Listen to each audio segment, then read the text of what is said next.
Dear students, in this unit, we will talk about how to apply Hardy-Weinberg equation.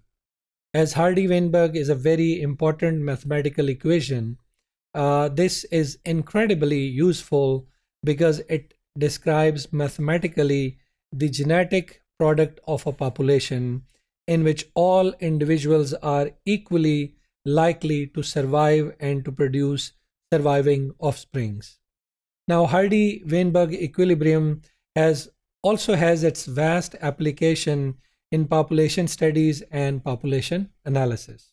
Now, when we come towards the application of Hardy-Weinberg equation, we test this equilibrium just to assess whether a population is stagnant or a population is evolving towards the betterment or towards the factor of survival of the fittest.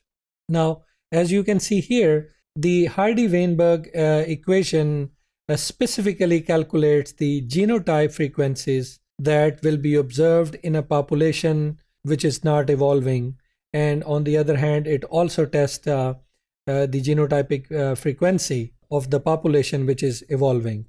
Now, if you see the diagram here, we take the example of a population that if there are only two alleles for a trait in a population, for example, we talk about the eye color.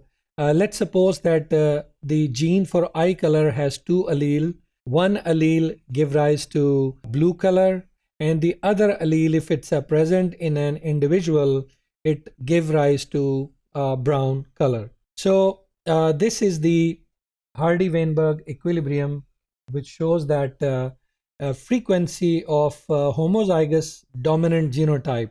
Now, homozygous means the trait or the gene, the diploid gene which an organism got from the parents, it has the same characters or same traits. So the homozygous and dominant mean that it has more role in expressing the phenotype of that gene. So the frequency of homozygous dominant genotype plus we have frequency of heterozygous genotypes.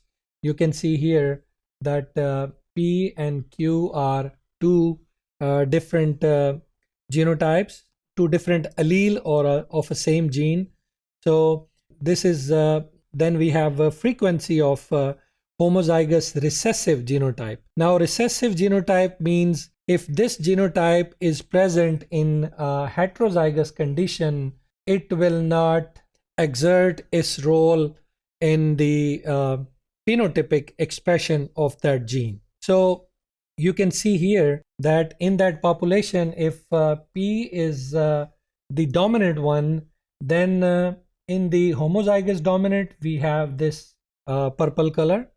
Then in the heterozygous genotype, where both P and Q are present, still the color is purple. It means that this P is dominant genotype and Q is a recessive genotype. That's why it did not have any role in the color of one individuals. But when it is present in the homozygous recessive form, then it will appear and it will give pink color. So according to Hardy-Weinberg equilibrium, the P square plus 2PQ plus Q square should always be equal to 1. Now, when we talk about the application of Hardy-Weinberg equation, there are 5 assumptions which should be made when we are using the Hardy-Weinberg equation when we are applying it on a specific population. Number 1, there should not be any natural selection going on in that population. Then we have random mating, mean the individual of that population are mating with each other randomly.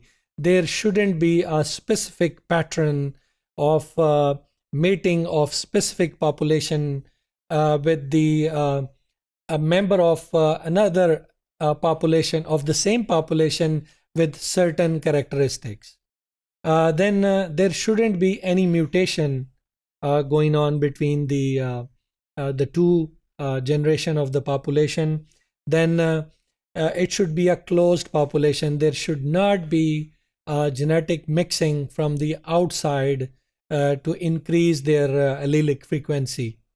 And number 5, that the size of the population should be significantly large. Now, important application of Hardy-Weinberg equation is that by comparing genotype frequencies from the next generation with those of the current generation in a population. So it will help us to see whether there is any change in the allelic frequency taken place from one generation to the other. One can also learn whether or not evolution has occurred, and if the evolution has taken place, in which direction and what rate that selected rate is increasing in a population size.